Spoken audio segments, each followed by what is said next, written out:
Now that I'm done with my rant, what's up, y'all? My name is Emily, and I am here to overshare.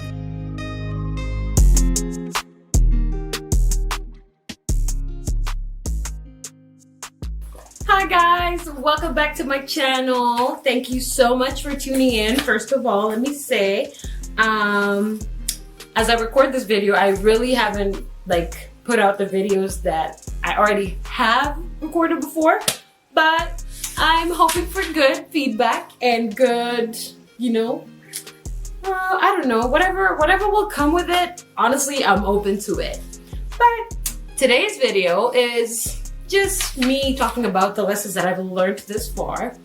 And who knows, I know there's many more to come, adulting, but we move. So, on lessons that I've learned so far, I'm gonna start with number 1, stop wishing that you would have done things differently. One thing I know for sure that we make a mistake a lot of times as people is that you go back to your past, you try to relive your past, hoping that you're going to do it differently in your head, when really it's something that has already happened, it's like whatever consequences that came out of the choices that you've made, in the past. The only way you can change them or make resolve about them is if you actually just accept that that is what happened, that is how things happened, and just be accepting of what is there now. And then in you doing that, then you'll be able to do things differently or make different choices or learn and grow from these choices, and all that came with it to do better and to just evolve as a person. So one thing, just stop wishing you would have done things differently, baby. It's already happened. That's just how it is now, and that's okay.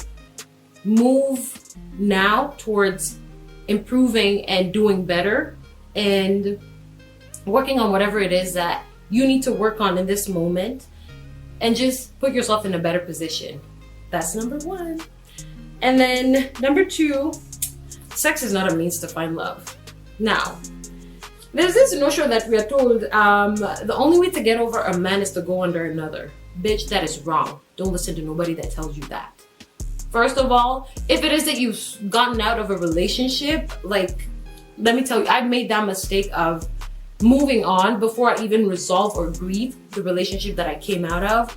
And what that led me to was serial monogamy. You're going from this guy to this guy to this guy to this guy, thinking that whatever it is you didn't get from that relationship that you got out of, you'll find it in this person, or they'll save you from whatever misery and heartbreak and all the insecurities that came with that previous relationship.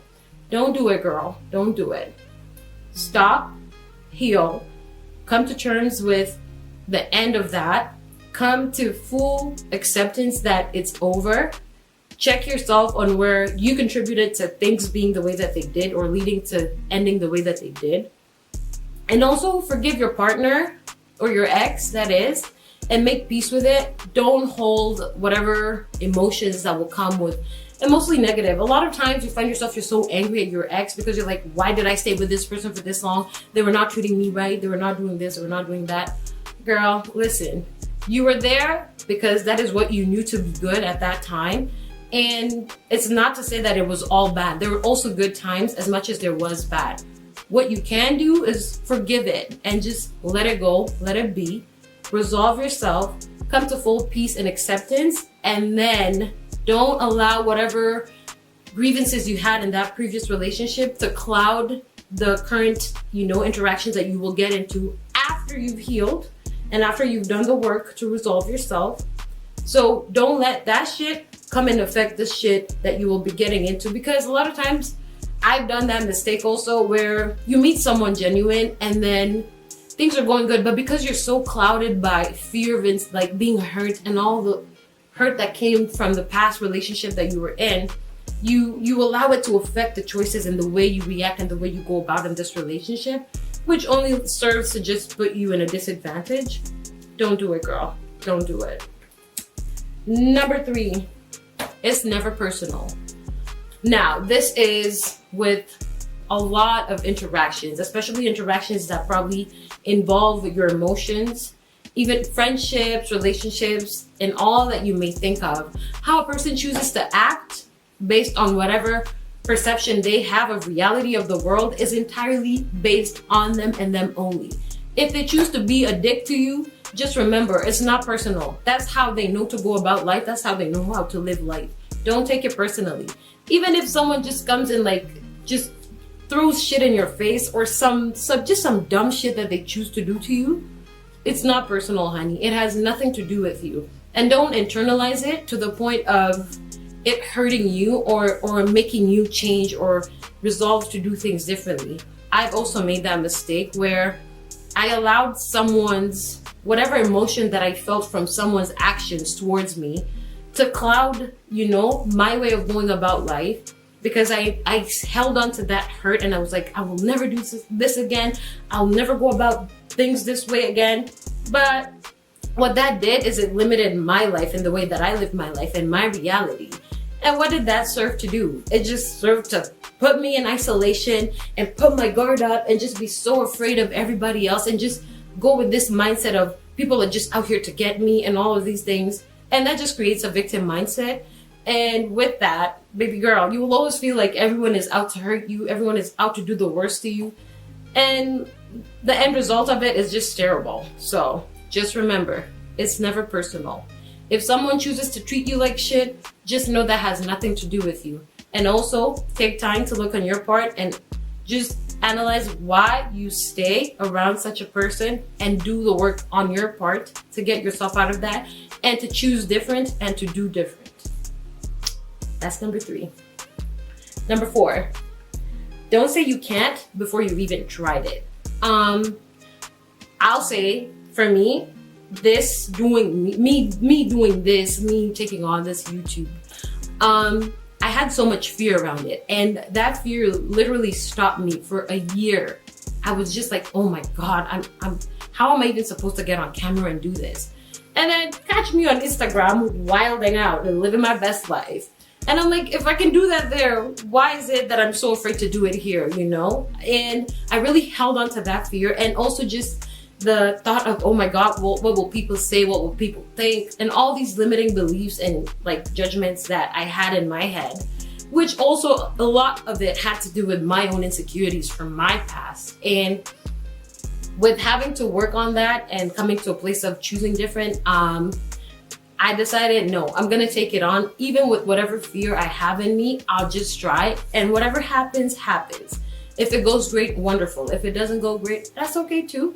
Either way, I'll say I've tried, which I don't believe it's going to go bad. Baby girl, look at me. Look at the way I look nice. Excuse me. And then you tell me it's going to go bad. No. So try, girl, try. Before you dismiss it or tell yourself that it's not going to work and it's not possible, try. And if it doesn't work, just be at peace with it and then find another way to go about things. That's all. Number 5. Don't take all you get at face value to be true. Now, people do a good fucking job to put up appearances because of how they want you to perceive them. Now, that has happened to me a lot in the aspect of friendship, where you find someone shows up at this as this version of themselves, and it's just so they can make their way into your life and like form some sort of friendship with you. And then as you go on further, you start to see all these traits about them, and you're like, you're very questionable, which, like, we've all been a victim to it. At least we've all experienced somebody that was like that. You feel like you've been played by this person. But what I've come to learn with that is that people just want to be perceived in whatever light that they see is fit for them, just so they can somewhat be accepted, also for the purpose of just manipulation, because some people are just wicked like that. And with that, I've just learned to not take whatever somebody shows up as and just be like patient and get to see them in different lights and in different settings before I can form like opinion or like if I can form a decision to keep them in my life or to get them out of my life. And it's the simple way to just go about life, because if you do things like that, then a lot of shit will not catch you like off guard, you know. But if it is like you've been caught off guard by such a person, or a person that just wants to appear to you a certain way, it's fine. Like, just accept that that's what happened and learn from it, and just understand that people will want to show up as a version of themselves that they want to show up as, just so they can be in your life, or they can have someone around them. So that's that. And last but not least, it's okay to be alone. Now, solitude is one of those things where people have a lot of opinion about, and there are people who find it very lonely in solitude.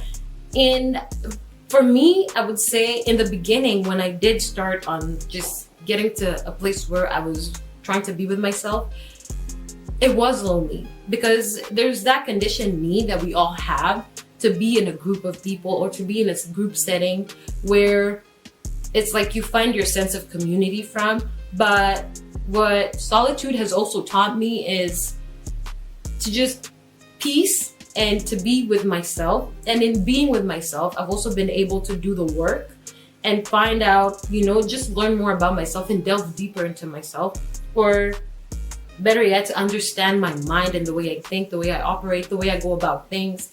And it's also just helped me to learn control of myself and the things that I felt like I really struggled with. And with that, it's just, it's not been all perfect, but when it started out very rocky. But now I'm at the point where I really enjoy my company. I enjoy spending time with myself. And it's also taught me to just like learn how to be self-reliant and not to stay fully dependent on others. And not to say that it's a bad thing to be dependent on others. It's good, but to a certain extent, but not to the point where you literally rely on this person or these people or this group for all of these things. You can also teach yourself how to rely on yourself, so that way you're in that balance where you can still have that sense of community with those that you have around you, but still also be able to pull back and be with yourself. And with that, it's gotten great. And it's also taught me boundaries, because in creating boundaries, you lose a lot of people around you, and you're like, oh my God, you know, at first it feels like, oh my God, this is so scary. Like, now I'm going to be alone, or this, that, whatever. But without doing that, then how will you be able to set boundaries? How will you be able to come to that point of, no, it's okay. I can walk away from you. I can walk away from this friendship. I can walk away from these things simply because they don't align with who I am now and with what I allow and what I want to tolerate around me anymore. And with me being able to do that, I've seen quite a change in my life and the progress around me, and it's been beautiful. And so that's all I can say about it. And I based it solely on the aspect of friendship and also helping you do the work. Because girl, you need to do the work. We all have a past. We all have some funky ass stuff to work through and work on. And the best way for you to do it is by yourself. And the only way you can do it is to take time to be with yourself and be okay with being yourself. It starts off as this lonely, terrifying experience, but as you go, you get more, you know, settled within it. And before you know it, you're come out on the other side as this whole entire different person, or, you know, and it just helps you go about life very differently and in a better way and in a more healthier way. So yeah. Those are the 6 things that I've learned so far, and please comment below if you have any more that you would want to add, and let's share, let's talk. And that's all I have. Oh, don't forget to like, share, comment, subscribe. I can't believe I have to say this now in all my videos. Please, girl, do go ahead, share. Tell a friend, tell a friend, tell a friend, tell a friend to tell a friend. That's all I can say, guys. Bye.